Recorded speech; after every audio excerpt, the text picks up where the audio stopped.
afternoon, everyone. Welcome back from lunch, and welcome back to Christ Chapel for our second keynote address. It is an honor to introduce our afternoon speaker, Nnimmo Bassey. Nnimmo Bassey is director of the ecological think tank Health of Mother Earth Foundation and steering committee member of Oilwatch International, a network resisting the expansion of fossil fuel extraction in the global south. He was chair of Friends of the Earth International from 2008 to 2012 and executive director of Nigeria's Environmental Rights Action from 1993 to 2013. Bassey serves on the boards of a number of nonprofit organizations, including Global Green Grants Fund, Action Group on Erosion, Technology and Concentration, and Tanzania International. He was a co-recipient of the 2010 Right Livelihood Award, also known as the Alternative Nobel Prize. And in 2012, he received the RAFTO Human Rights Award. In 2014, he received Nigeria's national honor as member of the federal public in recognition of his environmental activism. Bassey is a fellow of the Nigerian Institute of Architects and has authored books on the environment, architecture, and poetry. Please join me in welcoming Nnimmo Bassey.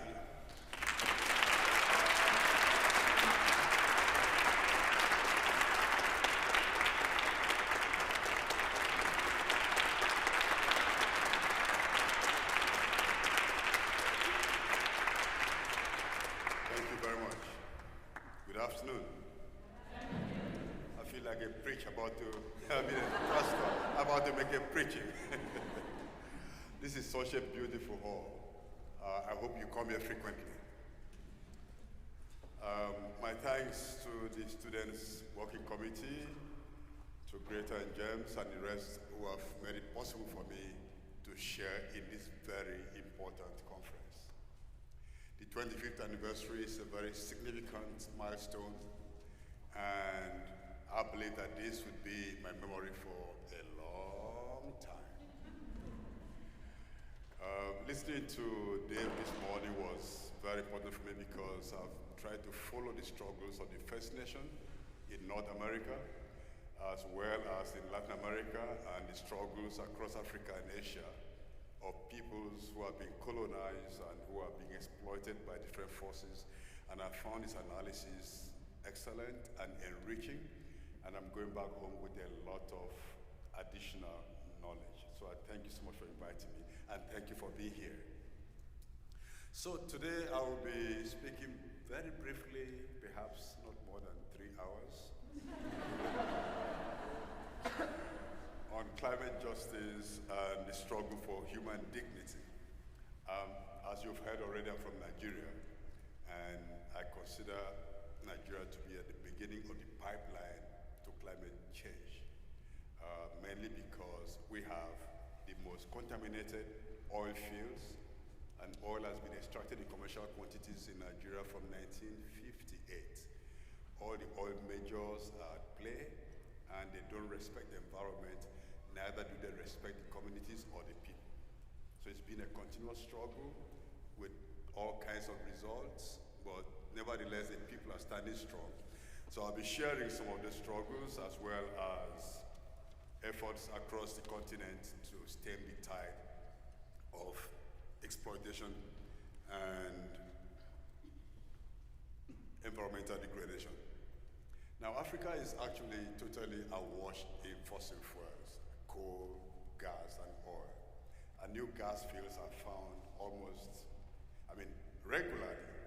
Along the entire coast of the continent, you will find either crude oil fields or so-called natural gas or fossil gas fields. And the governments are glad to exploit these resources because petroleum is extremely seductive. It makes politicians feel that this is cheap money. So the environmental cost is not counted, the human cost is not counted, but politicians side with transnational corporations to exploit, degrade, and of course escape without any kind of accountability.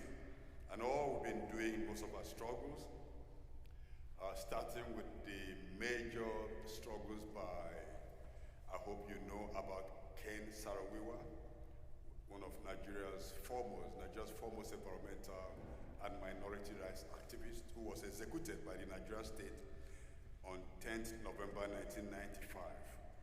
He laid the foundation for ecological activism in terms of fighting for cultural dignity, economic considerations, political inclusiveness, and of course, environmental responsibility.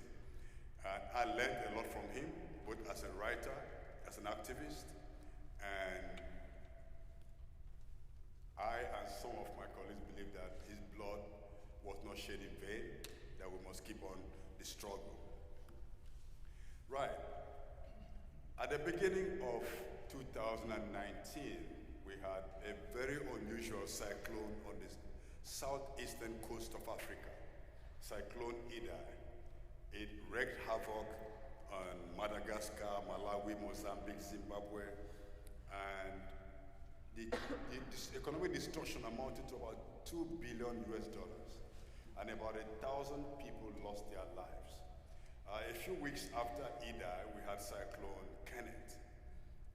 About 52 people lost their lives, and the economic damage was counted as about $100 million. Now, I mentioned about the economic cost of the damage because it's good to think about it, because politicians always tend to think in terms of economics, but not in terms of human lives. And of course, in terms of the climate negotiations of the United Nations, one of the key and sore aspect of the negotiation is climate finance. Climate finance of $10 billion a year was the target set in Copenhagen in 2015. In 2009 at COP15, that target was set without any kind of computation. It was just from the top of the head, I believe, of the President of the United States, President Obama, maybe the other four presidents who sat with him in a room to draw up Copenhagen Accord, which eventually became the Paris Agreement, which is a pretty hollow agreement, but and whose significance may be the fact that almost all the presidents around the world said, yes, climate change is happening and we should do something about it. In terms of substance, as we're going to discuss, it really doesn't hold much hope for those of us who are already suffering the impact of global warming. So, Cyclone Idai and Kenneth happened in a way that we've never experienced on the continent, and scientists tell us that this happened because of the warming of the Indian Ocean. When the temperature gets above 25 degrees Celsius, the surface temperature of the ocean, storms begin to happen. When it gets higher than that, then it becomes a freak cyclone like the one that happened, and this brought about a lot of misery and pains and disaster for communities and for peoples around that part of the world. So climate change is since we're in a church building, let me just use this term, it's a very evil thing. Because the impacts are diverse, they're horrible, and they attack the most vulnerable more than those who are better adapted to withstand, to be more resilient to the impacts. So we're having stories of floods, of cyclones, of droughts, of desertification, and recently you must have heard about the locust storms. How many of you heard about the locusts in East Africa? Or the Horn of Africa? It's like the plagues you read about in the Bible. The locusts coming in swarms. Many kilometers in, they're moving like Air Force formations. When I was coming here, I was watching a movie on the plane about the attack on Pearl Harbor and the response of the US against the Japanese. And I was just telling myself, man, do they really fly so many aircraft just to bomb places and they shoot themselves as if they're playing video games? I don't know why anybody signs up for such a risky game. I mean, I do respect those who do. So don't misunderstand me. But actually, I don't think that is worth investing. No, I don't think any nation should invest in warfare. But we do find that while we're fighting to find $10 billion or $100 billion from 2020 as climate finance, the rich nations spend $2 trillion every year in warfare. And some of the equipments are so expensive, they don't even dare to take them to the war front. So you spend billions of dollars building this very expensive aircraft, and then you have to keep it safe, right?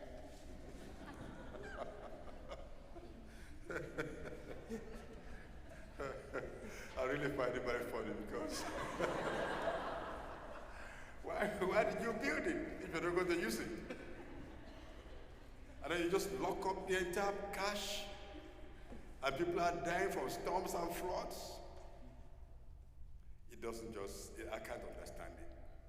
So, now if you could see that map on the screen, it shows that beautiful line across Africa from Djibouti in East Africa to Dakar, Senegal in West Africa. It's what the African Union called the Great Green Wall. And the plan is to plant a forest belt across the Sahara Desert, across the Sahel, from East Africa to West Africa. It's really a very beautiful concept, because if that happens, it could possibly become a zone of intense economic activities, so people can recover their sovereignty, recover some level of dignity. People could be more resilient against global warming, and it could actually change the dynamics of the weather patterns across the continent and maybe even across the whole world. That belt is expected to measure over 8,000 kilometers. Divide that by 8 and multiply by 5 to get it in miles. That's 5,000 miles, right? I know you're counting things in miles here, isn't it? It makes me wonder why you can do that. Miles and yards and feet. All right. It's expected to be about a few kilometers in depth. It's quite thin, about 80 kilometers in depth or thereabout, but it will make a big difference. The challenge about having a project to build a fence, a wall, a green wall, not the other wall. I saw there's one great professor in the US who made a seesaw across the wall, the new wall in Mexico, so that people could sit on this and be, playing games on it.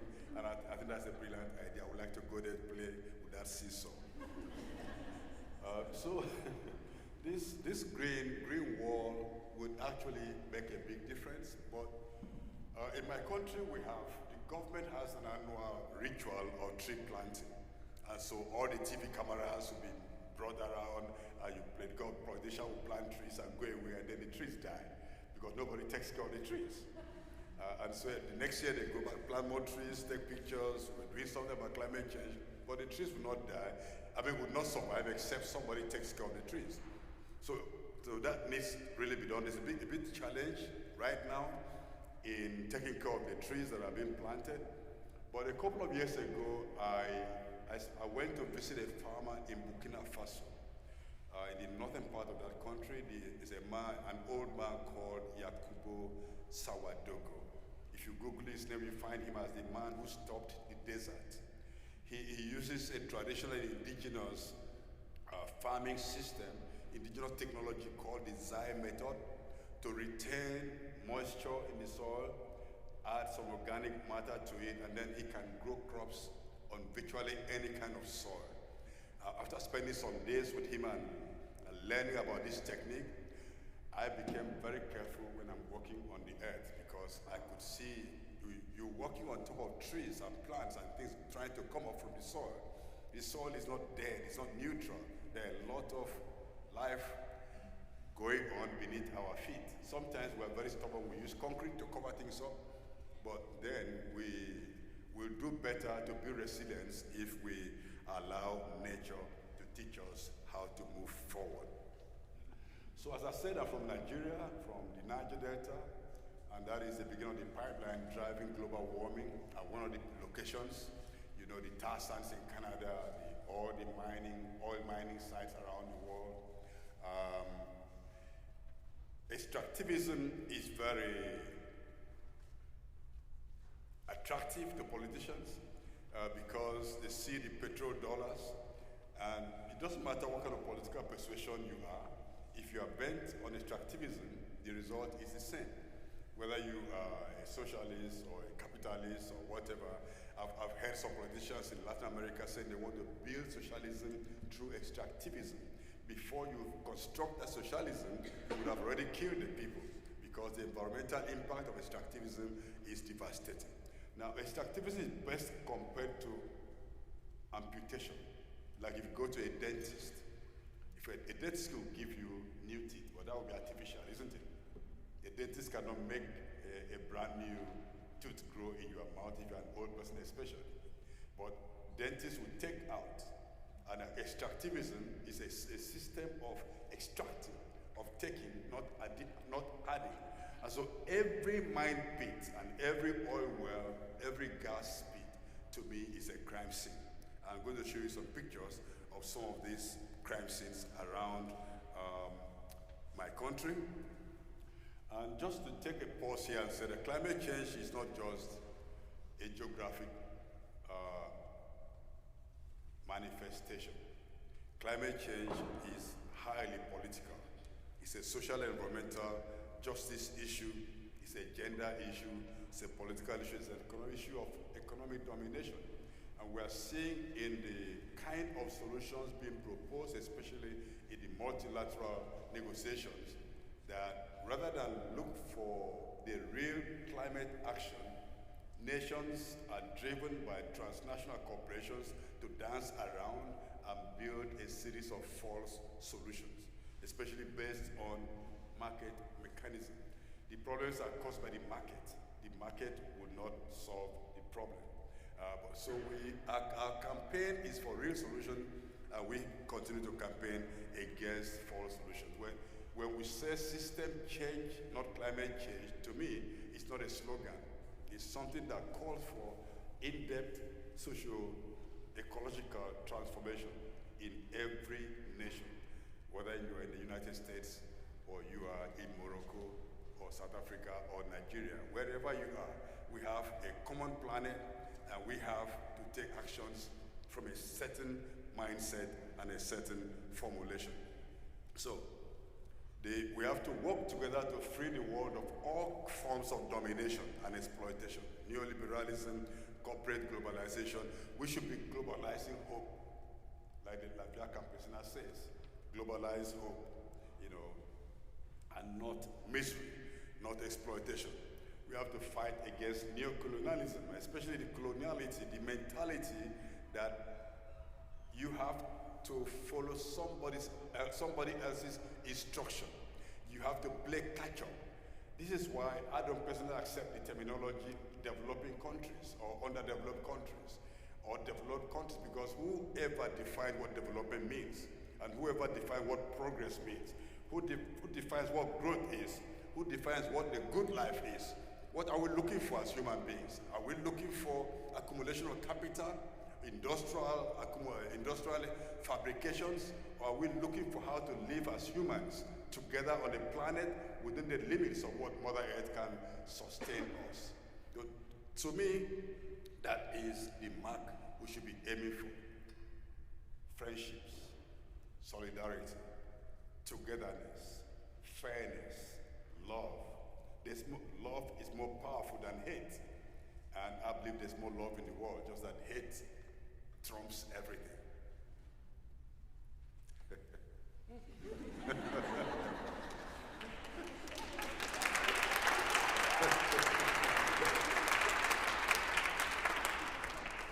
Oh my God. Actually, I've always believed this, that there's more love. In the struggle, because things can get very rough and very inconveniencing, what makes the struggle livable and what keeps some of us going on is love, is friendship, is laughter, being able to smile in the face of challenges. And this is in building that human togetherness, that knowing that somebody's watching your back and knowing that somebody's with you even in time of grief, that you are not alone when you're facing that kind of awkward situation. And so love is the way to build the revolution.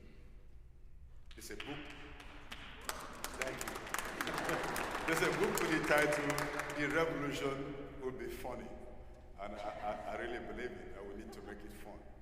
This is why going to the streets, these days becoming very, very important. Young people on the street, marching, striking, and I think those spaces are the spaces we need really for education.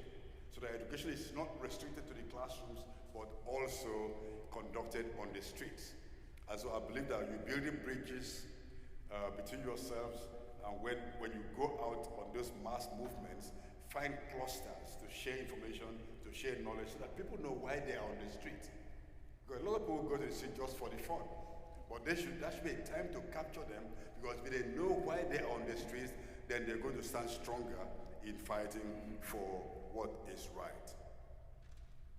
So the main driver of global warming are humans, saying the obvious, and it's driven by our addiction to fossil fuels. We believe that fossil fuels are the cheapest form of energy, and that for the foreseeable future, fossil fuels will remain the major part of the energy mix. This, I believe, is a myth sold by the oil companies, who have succeeded in turning themselves to be called energy corporations. Please don't call Shell or Mobil or Exxon energy corporation, call them oil company. Let's know who they are, because when we call them energy corporations, they become so lovely. Everybody wants energy. Don't you want some energy? Don't you have some energy? But when you call them oil company, you see all the oil spills, you see the human rights abuses, you see the destruction of the environment, then we can hold them to account. But they want to deaden our sensibilities so that we can forget who they are and who is causing the problems in the world. So the World Bank, the International Energy Agency, researchers, and all the researchers, both progressive and conservative, all agree that 80% of known reserves of fossil fuels must be left in the ground if we are to stand a chance of keeping climate temperature increase within reasonable limits. But after making this declaration, the companies have not stopped searching for new oil. We already agreed that the known reserves should not be extracted and burnt, but they're still looking for new reserves. They're laying new pipelines, creating new challenges. It just shows that knowledge is not enough to change the world. We need to combine knowledge with wisdom so that we know what to use from the toolbox. You have a whole lot of knowledge. So what do you do with it? You could know everything. If you don't digest it, you don't process it, that is not helpful at all. And so we really need to hold our leaders accountable. And one way I think we can do that really is to take over the leadership. Why not? Why can't young people take over leadership? You're already leading in the climate justice movement, so why not in the White House, and in the Black House, and the Red House, and the Yellow House? Why not? I believe that young people are already doing what adults ought to do, and this can be stepped up, so that we can really be on the way to change the world. I just quickly move away from that graph because it's showing what, if you want to keep the temperature at 1 degree, 1.5 degrees, or 2 degrees, talk about Africa alone. Now, you have to extract less and less. But if you continue with what is already being extracted, we are going to blow everything up. And I did say that the Paris Agreement is, to me, only very important because it got countries to agree that something needed to be done about global warming. But the wicked thing about it is that it's totally voluntary. Countries are expected to bring forward what is known as nationally determined contributions. What the world needs is not nationally determined contributions. What we need is the contributions determined by science and apportions to countries according to their responsibility. This was the basis of the entire United Nations Framework Convention on Climate Change, the rights, the common but differentiated responsibilities. There are countries and regions who have contributed more to global warming, and these are the ones, they are not the ones suffering most impact, but they should be the ones to do more towards solving the problem and towards building resilience. but we're not seeing this happen. And the Paris Agreement said, okay, nations can say what they're going to do. So nations said what they're going to do. And the Framework Convention saw that what nations said they were going to do would not amount to anything good. In September last year, there was a conference in New York. United Nations Development Program made an assessment of all the voluntary indications by different countries of what they were going to do. And the conclusion was that if they do what they said they're going to do, the world will be moving towards at least more than 3 degrees Celsius temperature increase above pre-industrial levels. And that will be total disaster for Africa, total disaster for small island states, and total disaster for the most vulnerable across the world. So that agreement, that being the heart of the agreement, means that the agreement has a defective heart. It's actually a heartless agreement. It reminds me of 2009 in Copenhagen, when the leader of the African delegation of negotiators, Ambassador Lumumba from Sudan, wept at a press conference and said, how could we be here negotiating and fighting for the world to agree to keep temperatures at not more than 1 degree Celsius above pre-industrial levels, and nobody's paying attention? I wonder what he would do today. Today we're already across more than 1 degree above pre-industrial levels, and we are moving on the pathway to 3 or 4 degrees, which means that the future for our children, for the youths of today, the future is going to be very hot. How many of you like a hot future? Hot. It's going to be hot, unless something is done. And that's why something has to be done. And that thing must be done. And we're not going to leave it. It's not going to be about negotiation. I don't think the negotiations will bring the solution. Young people have to find a way to force the hands of politicians to do the right thing. Now, with the kind of temperature increase we're having, with the local storms in East Africa, with the droughts, with the floods, we are seeing that climate change is already impacting the capacity of the world to feed itself. Going to the future. And so we should really have the incentive of thinking, if we think about how the food production in the future, that should encourage us to do something, because without adequate food, then there will be real trouble in the world as we move forward. So some quick lessons from Nigeria as I draw to a conclusion. Conclusion in the next 2 hours. Now, as I said, oil has been extracted from 1958 in commercial quantities in my country, and we'll be having major oil spills every year. As I speak to you now, I can tell you without any doubt at all, there's an oil spill ongoing somewhere in the Niger Delta. At every moment, there's an oil spill ongoing. And corporations don't care, because no matter the amount of spillage going on, they have enough through the pipeline for export. And all they want is to get the oil through the pipeline for export, not what goes to the environment. And we've been engaged in litigation locally, globally, in the US, in Europe, and I found that the corporation pay more attention to litigation in their home countries, because this is where the shareholders are. But then they never want to accept guilt. When they find they cannot escape guilt, they settle out of court. I'm looking for a day when ecocide will become a crime, so that those who damage our environment, who hurt and harm our capacity to resist the impacts of global warming, can be held accountable in the court of law. And since we cannot put a corporation in jail, the leaders of this corporation will be held personally accountable. I think this is the only way to make corporations think like humans, not just by becoming fictional human privileges without being able to be held accountable as a human person. So ecocide is very important, and I would like to encourage all of us to join the campaign to make ecocide a law, a crime, acknowledged in law at the same level as crimes against humanity, as war crimes, as genocide, and against things of that capacity. So oil spills happen regularly. People just wake up and go to the creeks, to the stream, to the rivers, and they find everything coated with crude oil. In 2011, the United Nations Environment Program issued a report on the assessment of the environment of a part of the Niger Delta in Nigeria.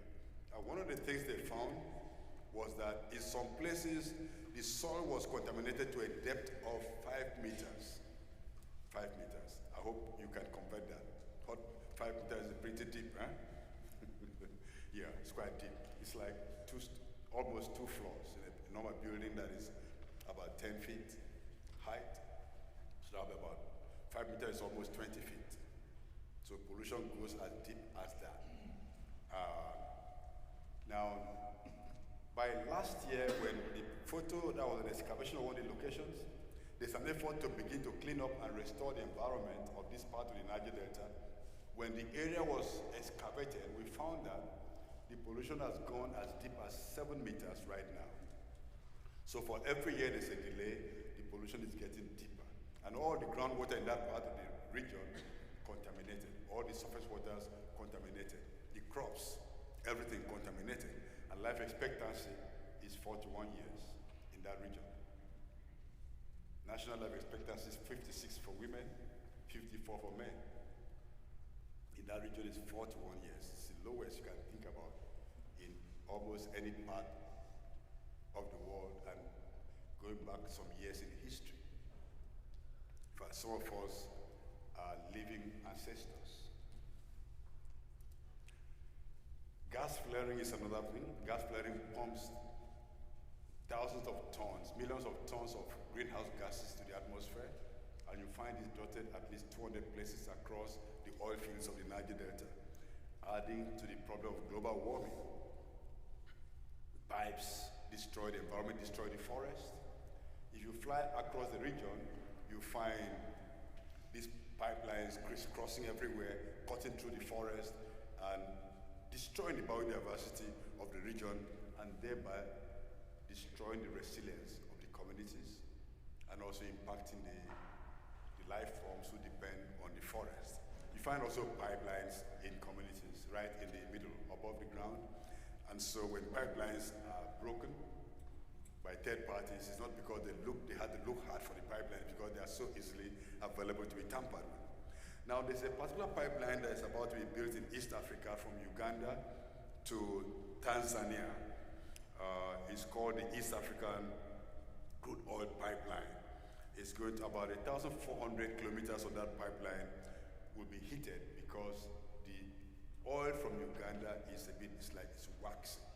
So it needs to heat the pipeline so that the oil can flow. So if you're going to heat this through that length across East Africa, we can expect a lot of environmental problems. Communities have been fighting against it. There are court cases against the pipeline, just like the Keystone pipeline struggle here is going right now in East Africa. Communities are standing up against that pipeline. Maybe they should do some exchanges between North America and East Africa to share the strategies for the struggle, but that is going on, and this is going to create even more problems. And significantly, in East Africa, almost all the lakes have finds of oil or gas. And some of these are found in boundary lines between countries.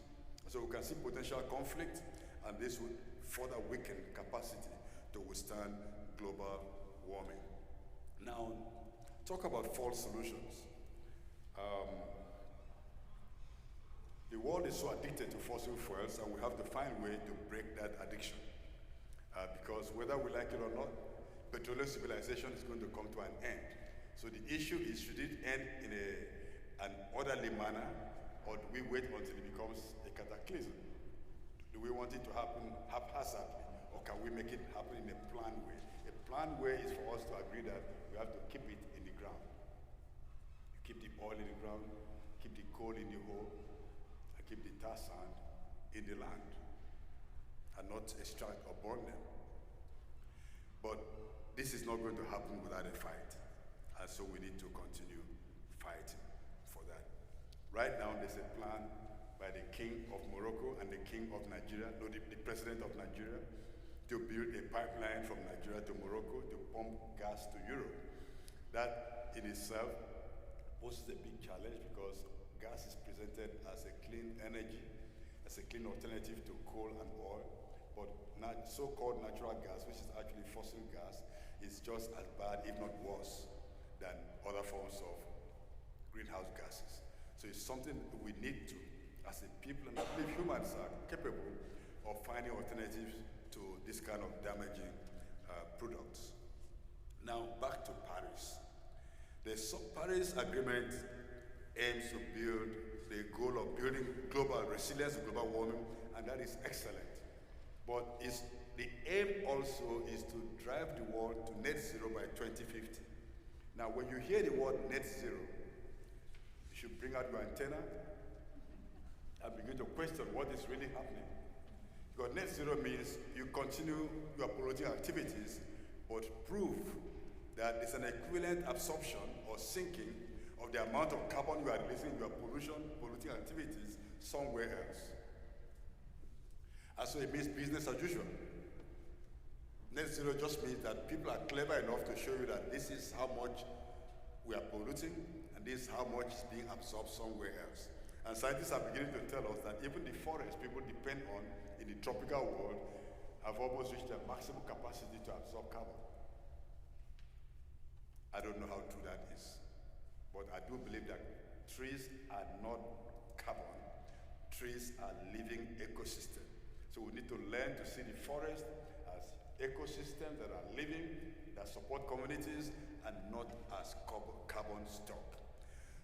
The taking of forests as trees as carbon stock has led to carbon slavery and carbon colonialism, where communities are conned by conmen, carbon speculators to sign off their forests and then to watch over the trees, to watch over the carbon in the trees. And some in Mozambique have been conned to sign an agreement that they would watch over certain trees for 90 years for the exchange of $100. $100 to watch over a forest for 90 years. And if those who signed the agreement die before that time, their children are committed to continue watching until 19 years is accomplished. If that is not colonialism, I don't know what it is. If that is not carbon slavery, I don't have another name for it. Now, if you can you all see the illustration on the screen? It's the most simple and direct illustration of carbon offsetting and carbon trading.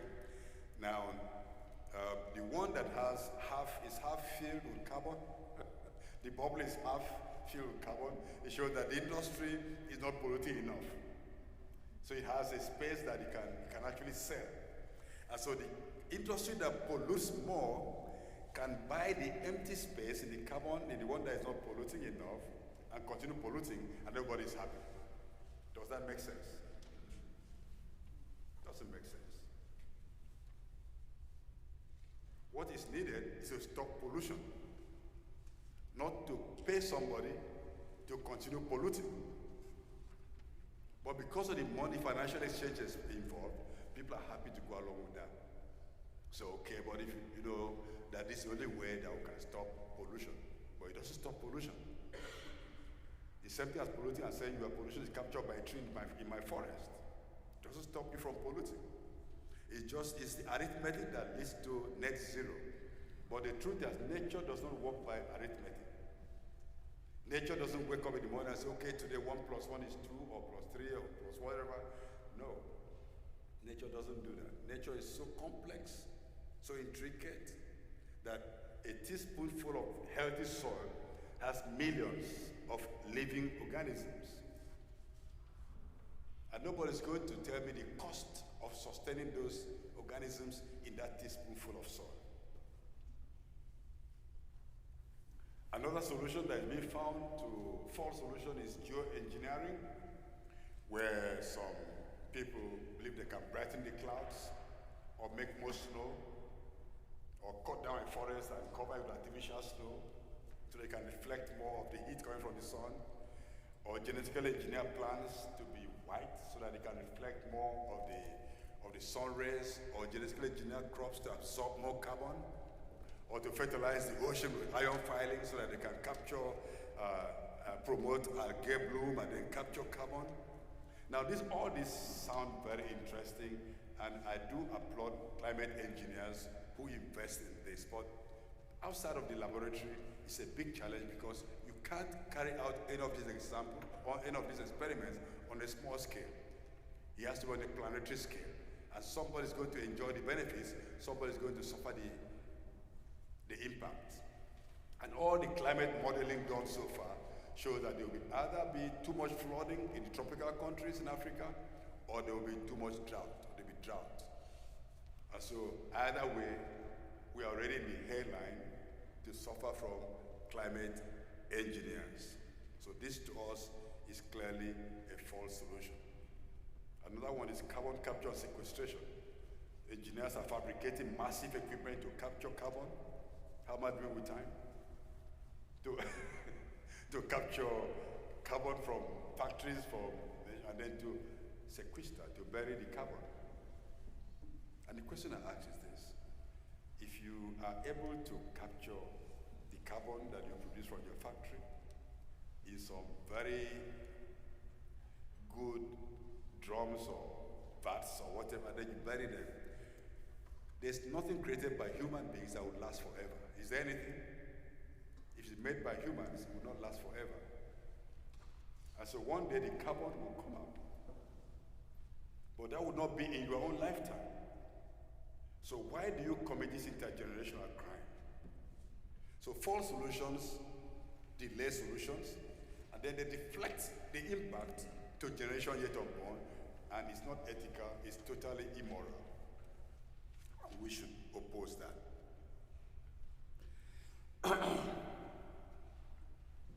I'm concluding.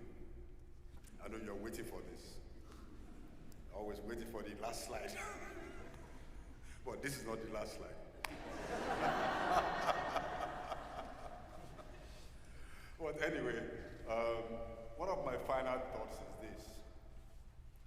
And this is something we tried to promote in Paris during COP21, and we tried again in Madrid last year through Oilwatch International.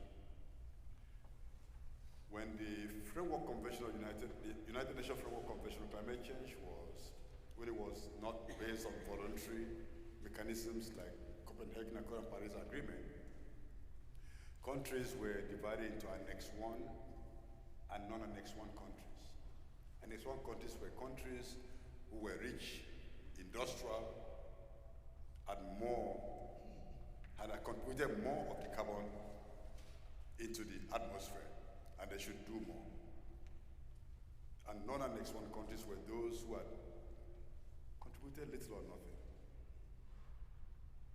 But we are proposing that there should be a new category of Annex 0 countries or communities. Annex 0 countries will be countries or territories or communities who have determined to keep fossil fuels in the ground. Now, we believe that these territories and countries should be recognized, acknowledged, compensated, and in some ways encouraged. And this would be a good way to incentivize other countries to do the same. That way we're going to stem this mad rush to scrape the bottom of the barrel for whatever remains of fossil fuels. There are countries already who are doing this. France has said they will not extract any more fossil fuels. Costa Rica has said the same thing. Belize is against extraction offshore. The Uganda people in Nigeria has stopped all extraction in their communities since 1993, and they should be recognized for that. In Norway, fisher folks in Lofoten area have been fighting against oil extraction off their coastline, and they've succeeded so far. All these efforts and initiatives should be held up and classified as Annex 0 territories, nations, communities, and really applauded for taking real climate action. Real climate action is keeping it in the ground. It's awesome how simple ideas can solve complex problems. Rather than extract and look for how to manage the pollution, why don't you leave it where nature kept it? You don't need any engineering, you don't need any contracts. You don't know, there's going to be no accidents, no pipeline leakages, nothing at all, no carbon. Just leave it in the ground. Can you say with me? Keep it in the ground. One more time. One more time. I believe that this is what should be done. Keep the oil in the soil, keep the coal in the hole.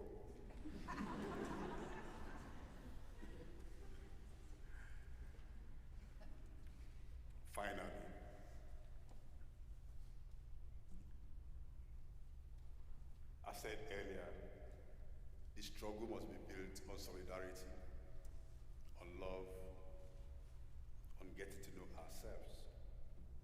And so the first thing I'm going to do today is to invite all of you to Nigeria. Come visit me, I'll be happy to receive you, so that you can get to know more about what we're going through and see how you can bring the story back. We need to know our stories. We need to share our stories. We need to understand the basis of the crisis, the root cause of the crisis, and we need to tackle it at the root cause. The objective is the same: to save ourselves. The planet will survive human beings. And we call ourselves human beings because we are not the only beings on earth. If we're the only beings, then we don't need to say human beings. And so we need to reconnect to other beings because they are all our relatives.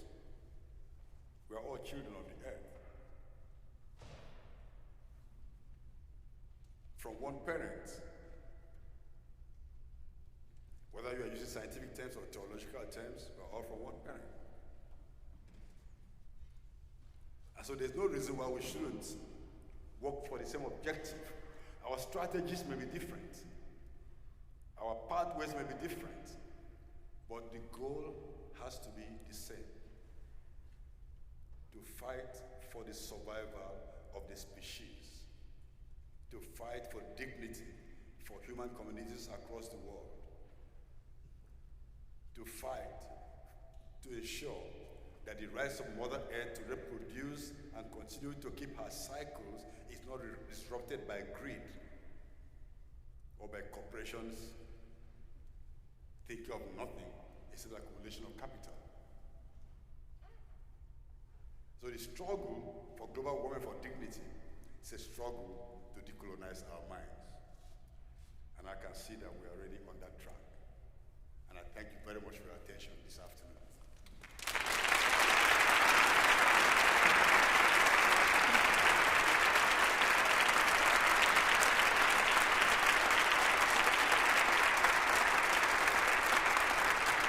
Namaste. Namaste.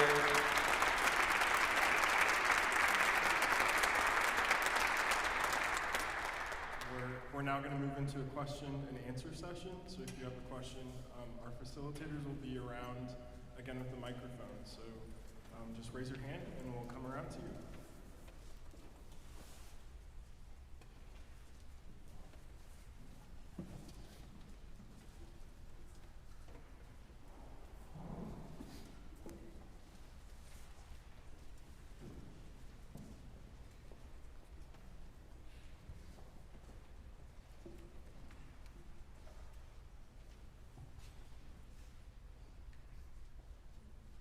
Hello. Thank you so much for giving us all of that information and useful tools. So you have spoken a lot about the reasons that we should fight in a macro view. And I'm wondering what your thoughts are and what you can share with everyone here. These fossil fuels and everything else, they're getting extracted for the usage of products and all of these other things that we in the American society have been shoved through our eyes to get the new cell phone, to get the new car, and it's almost normalized. So can you talk a little bit about what are the changes or the little patterns that we should shift in a daily life in order to, with smaller actions, fight in order for these companies to not have customers, in other words? Thank you very much for that complex question. Really, the petroleum civilization is so widespread and so ingrained that it's not an easy thing for anyone to escape from it. Because virtually everything, even the food we eat, sometimes we eat petroleum products. It's in everything: medicine, in clothes that we wear, everything. It's just everything. It's so pervasive. But the thing is, as I said, we need to make a decision to break away from it. Otherwise, we're going to break away by force. That's where civilizations always collapsed in the past, where men thought there was no option, and then suddenly they were faced with having to find an option, and only few people will survive it. Now, what can we do? I think a lot is being done in the right direction already. If you have shares in these corporations, sell them off. Don't put your money in the corporations.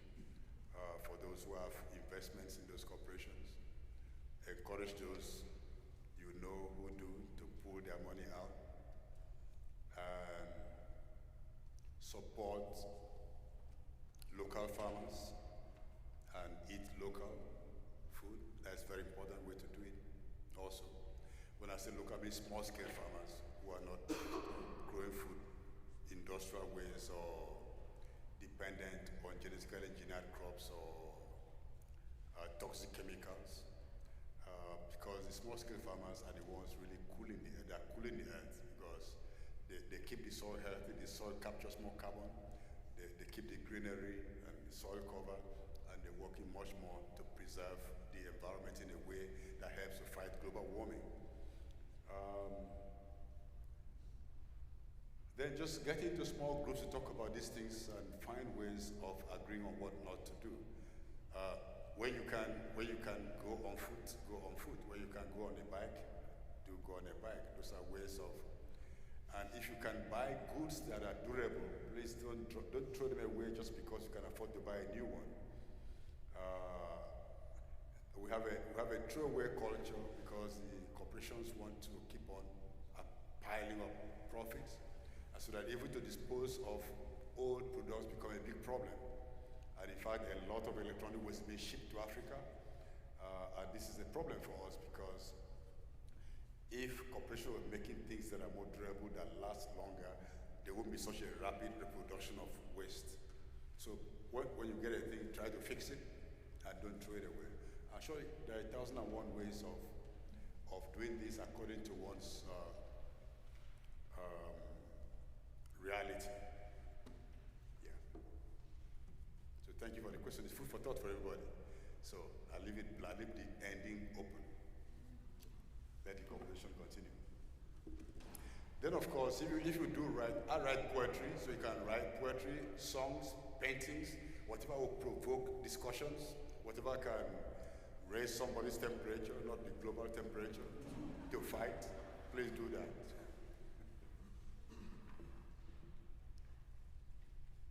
Any more questions? Yes. Hi. Thank you again for everything that you, all the information that you presented to us. I know you touched on this a little bit in your talk, but you mentioned that a lot of industrialized countries do most of the polluting, while a lot of other countries do feel most of the effects of climate change. And I'm just wondering if you think that like industrial countries owe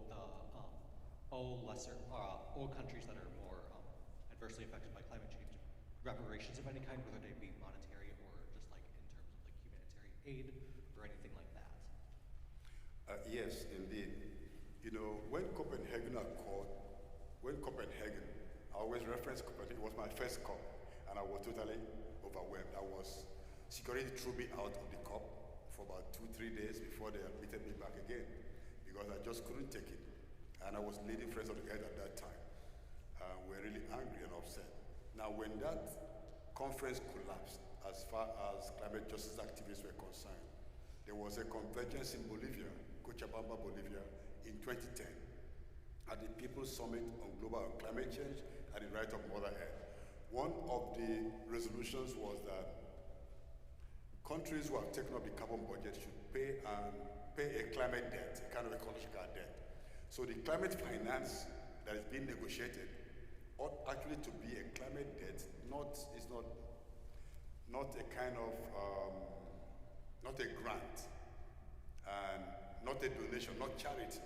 It ought to be something that as a form of reparation. But calculated as climate debt or ecological debt, that really makes sense, because we would have a lot more money that is being required even to tackle the problem if that is being done. with a sense of history. But you know what? When this argument started coming up, negotiators from the global north just dismissed it. They're not going to talk about it. No historical responsibility. They won't even discuss it at all. So you see that the multilateral system is totally rigged against the weak. And there's no democracy in the world. Democracy in quotes.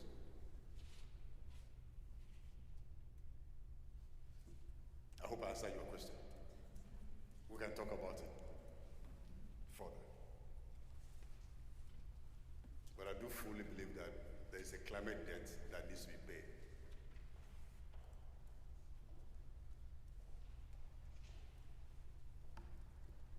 All right, so I take my seat. Thank you very much. Have a beautiful afternoon. And please come to Nigeria.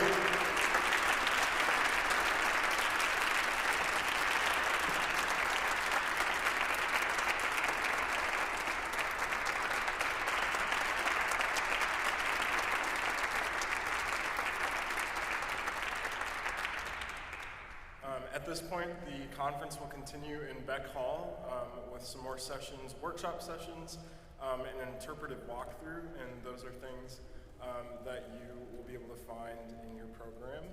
So take a look at those. And after that, we will reconvene in Alumni Hall over in the Campus Center at 4:30 for some last remarks and an active reflection. So, great.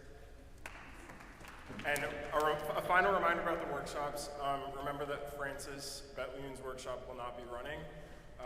So there are still 4 to pick from with that, as well as the walkthrough happening at the same time. So read those sessions. Those will start at 1:30. And if you need directions over to Beck, find someone in a blue shirt and we'll take you over there. So thank you.